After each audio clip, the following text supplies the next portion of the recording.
السلام عليكم. في المحاضرة دي هنستكمل مع بعض كلامنا عن اللوميون. هنتكلم النهاردة عن الأوبجكت تاب. هنا في تعديل بسيط على الانترفيس الخاص بلوميون 10 عن لوميون 9. زي ما احنا شايفين الايكونز أصبحت أكبر شوية، ابتدى إن هو يفصل الانبورت هنا بشكل واضح بلون أخضر عن باقي الكاتيجوري. هنا بنقدر إن احنا نإمبورت معانا أي موديل من خارج اللوميون، سواء كان من السكتش أب أو من الماكس أو الريفت. موفر لي بعد كده هنا مجموعة من الكاتيجوري اللي بقدر ان انا ابتدي ابليس معايا element من خلالها.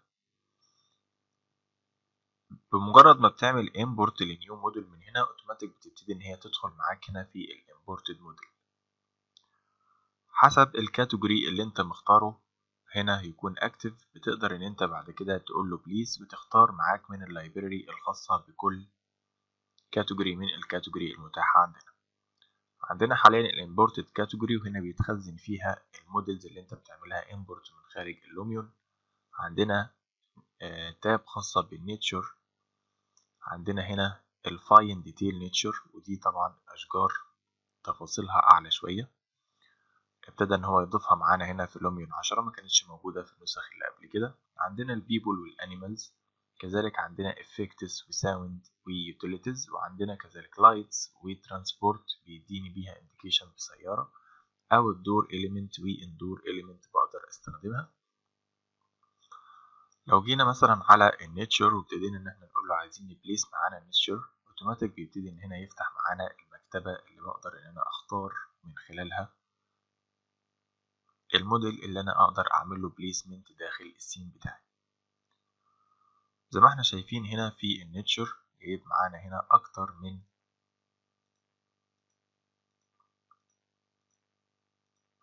كاتيجوري بقدر ان انا انتقل ما بينهم بالشكل ده، وداخل كل كاتيجوري عندي اكتر من بيج بقدر ان انا اتنقل ما بينهم واوصل لموديلات مختلفة من نفس الكاتيجوري بالشكل ده. مثلا حاليا لو جينا مجموعة الأوراق دي نقدر إن احنا حاليا نختارها اوتوماتيك، هنا بتكون اتاش مع الماوس، بيديلك إمكانية عمل بليسمنت ليها بطرق مختلفة. الطريقة الأولى إن أنت بتحط الكلام ده كسنجل بليسمنت، فمعبر لك عنها بنقطة واحدة إن أنت فقط هتحط الكلام ده مجرد سنجل إليمنت مرة واحدة بالشكل ده داخل السين بتاعك. في طرق تانية هنتكلم عنها، وفي طريقة جديدة ضايفينها في لوميون 10 هنتكلم عن الموضوع ده إن شاء الله بالتفصيل. حاليا عايزين نستعرض مع بعض هنا الاليمنت المختلفة الموجودة داخل كل كاتيجوري. هنا بالنسبة لنا في بال، طبعا احنا كنا اتكلمنا ان من ضمن السيتنج اللي بتقدر ان انت تعدل عليها انك تظهر معاك اللارج سامنيل او ان انت تخليها اوف. لو خليناها اوف هتجد ان انت في كل مرة بتفتح معاك اي كاتيجوري من الكاتيجوري التابعة للنيتشر او ايا كان انت شغال على اي كاتيجوري هنا، هتجد ان انت متاح معاك انك تختار ما بين اكتر من تايب. هنا بيقسموا معانا 5 في 3 في 15 element بيكونوا ظاهرين معانا. لكن لو اخترنا ان احنا هنبتدي نفعل الكلام ده هنخليه اوف، تمام، ان احنا هنستخدم اللارج سامنيل وهنبتدي نرجع الكلام ده، هتجد ان احنا حاليا اصبح بالنسبة لنا هنا فقط 6 element، لكن واضح معاك جدا الاليمنت اللي انت هتختاره من خلال السامنيل هنا قبل ما تعمل له بليسمنت.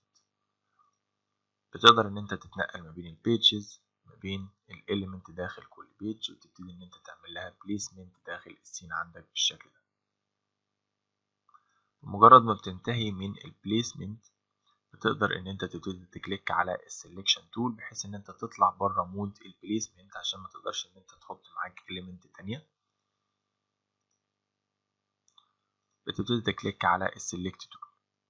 حاليا بمجرد ما بنكليك على السلكت تول وبنعمل سلكت معانا على احد الاليمنت، هتجد حاليا ان اللوميون بيديلك امكانيه عمل سلكت للاليمنت التابعه للكاتيجوري اللي انت ماكتفه فقط.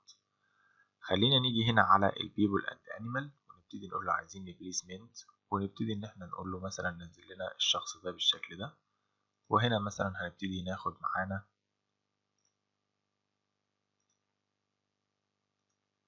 كاركتر تانية مثلا كطفلة بالشكل ده داخل السين، وهنبتدي نقول له هنا سيلكت.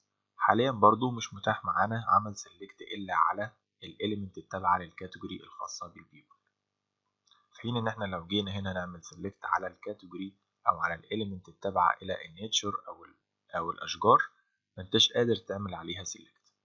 يبقى بيكون متاح فقط سيلكت للكاتيجوري اللي انت مكتبه. لو اكتبنا معانا النيتشر خلاص اصبح حاليا متاح معانا سيلكت للعناصر التابعة للنيتشر اللي احنا نزلناها داخل السين بالشكل ده.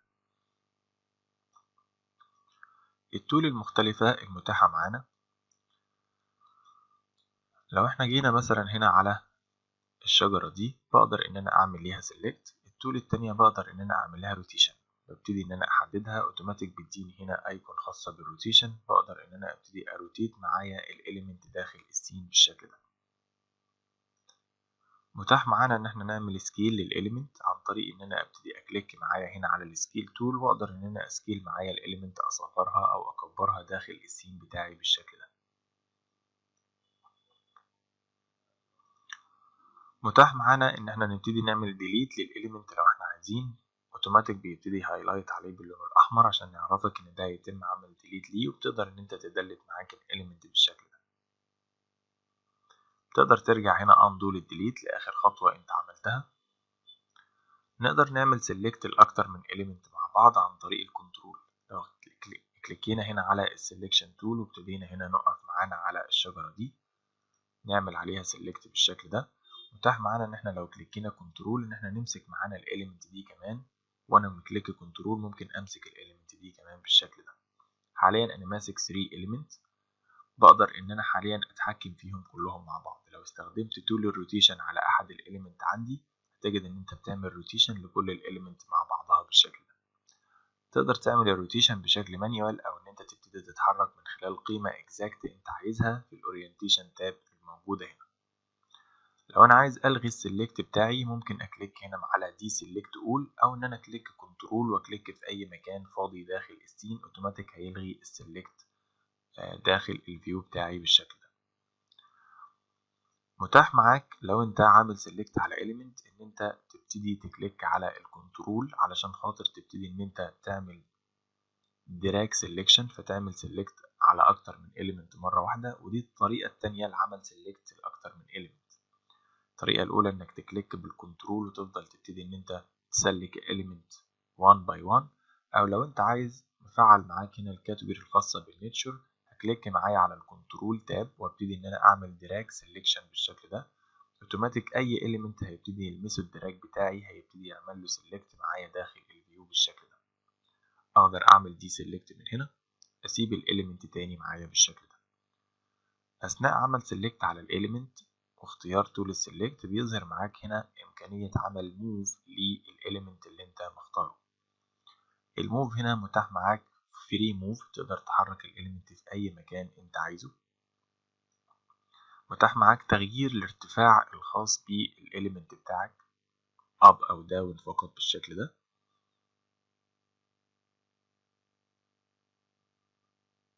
متاح معاك ان انت تقدر تبتدي تتحرك في الاتجاه الهوريزونتال او الاتجاه الفيرتيكال بالشكل ده.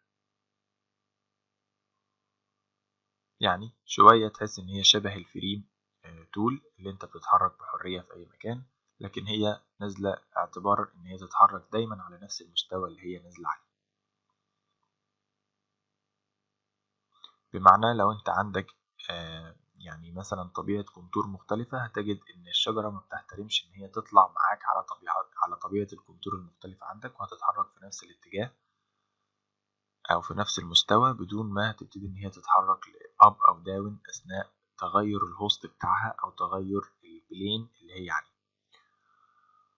لو جينا بعد كده هنا متاح معاك ان انت تبتدي تطيب بنفسك القيمة اللي انت عايز تبتدي تحط الشجرة دي عندها من حيث الاكس والواي والزد كاحداثيات، تقدر تغير الكلام ده معاك. حاليا مثلا لو كليكينا زيرو كليكينا زيرو كليكينا زيرو نقدر ان احنا حاليا نبتدي نغير البوزيشن عن طريق التايب للقيم الجديدة بتاعتنا بالشكل ده.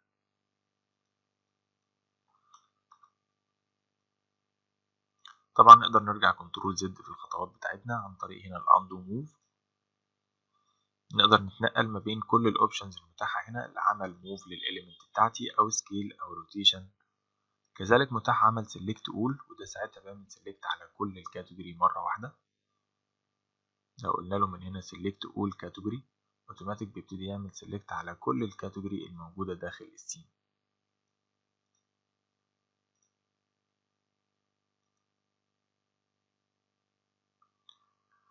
حاليا زي ما احنا شايفين لو احنا مفعلين المود ده بقدر اعمل سيلكت على الكاتيجوري التابعة للبيبول، بقدر اعمل سيلكت على الكاتيجوري التابعة للناتشورال زي ما احنا شايفين بالشكل ده، لاني مفعل المود الخاص بيه سيلكت اول كاتيجوري. يبقى بقدر حاليا اعمل سيلكت على الشجرة واعمل لها روتيشن، اعمل لها سكيل، اعمل اي حاجة انا عايزها، وكذلك متاح معايا سيلكت اي كاتيجوري. طبعا لو انا مش مفعل معايا المود ده بيكون فقط الاليمنت اللي انا مفعلها هي اللي اكتف بالنسبة لي. تمام. لو جينا حاليا فعلنا معانا مثلا دي فقط، يبقى انا كده مفعل كاتيجوري النيتشر فقط، فمش هقدر اعمل سيلكت اللي عليها. لكن بمجرد ما بقول له سيلكت اول، لاحظ هنا ان السيلكشن اللي احنا كنا عاملينه بيروح اوتوماتيك علشان يديني امكانيه عمل سيلكت على اي كاتيجوري موجوده في السين ما يكونش مرتبط بكاتيجوري معين انا شغال عليه. تمام. دي الامكانيات المختلفه في عمل البليسمنت والموف والتعديل على الاليمنت اللي انت بتعمل له بليسمنت. يبقى انا بختار الكاتيجوري، بختار بليسمنت، بيفتح لي لايبراري فيها اكتر من كاتيجوري، بنتقل للكاتيجوري اللي انا عايزه، وببتدي ان انا اتنقل ما بين البيجز المتاحه عندي لنفس الكاتيجوري، واختار الاليمنت واعمل له بليسمنت داخل السين بتاعي بالشكل ده. علشان اطلع بره المود الخاص بالبليسمنت بكليك على السلكشن تول. بمجرد ما بكليك على السلكشن تول يديني إمكانية هنا عمل سيلكت للعناصر التابعة لنفس الكاتيجوري.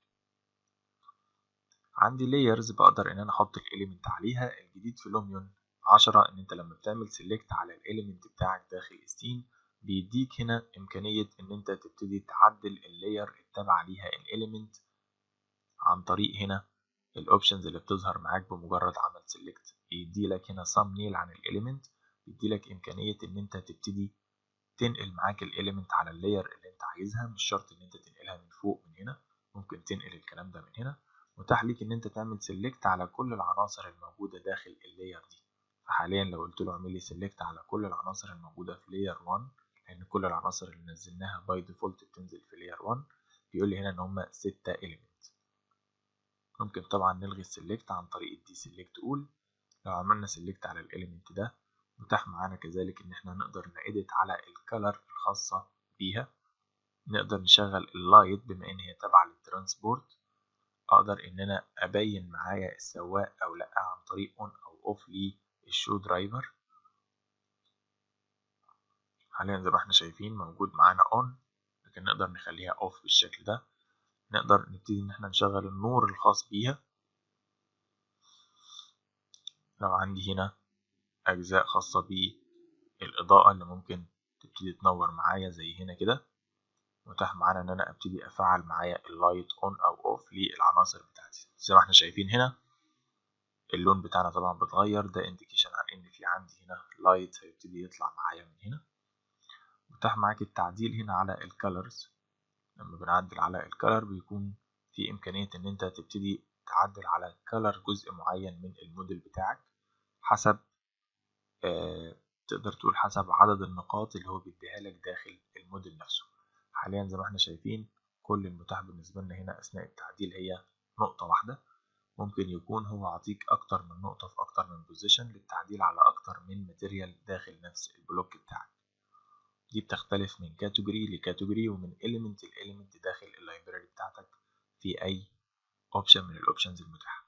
في الأوت دور متاح معاك إن أنت تبتدي تقول له عايز بليس معايا إيليمنت، تختار الكاتيجوري برضه المناسبة سواء كانت لايتنينج، تتنقل ما بين البيجز المختلفة وتبتدي تبليس معاك الإضاءة بتاعتك اللي أنت عايزها. طبعا زي ما احنا شايفين اوتوماتيك بمجرد ما ببليس اوتوماتيك هنا الديفولت ان ينزل على الزيرو ليفل، لكن بقدر ان انا لما بتحرك على اي اليمنت اوتوماتيك بيقرأ الارتفاع بتاعه وعايز يبتدي ان هو يبليس الاليمنت على الارتفاع الجديد بالشكل ده. لو انت استخدمت معاك التول الخاصة بالموف هنا فور فري وجيت تحرك معاك الاليمنت بتاعك هتجد ان هو نزل اوتوماتيك على الارض وبيبتدي ان هو يعلى تاني معاك. لكن لو انت حاليا جيت قلت له انا عايز ابليس معايا الاليمنت دي على الارتفاع ده وعايز تحافظ على نفس الارتفاع وانت بتتحرك، فهنا الموف هوريزونتال او فيرتيكال هيحافظ معاك على نفس الارتفاع بالشكل ده.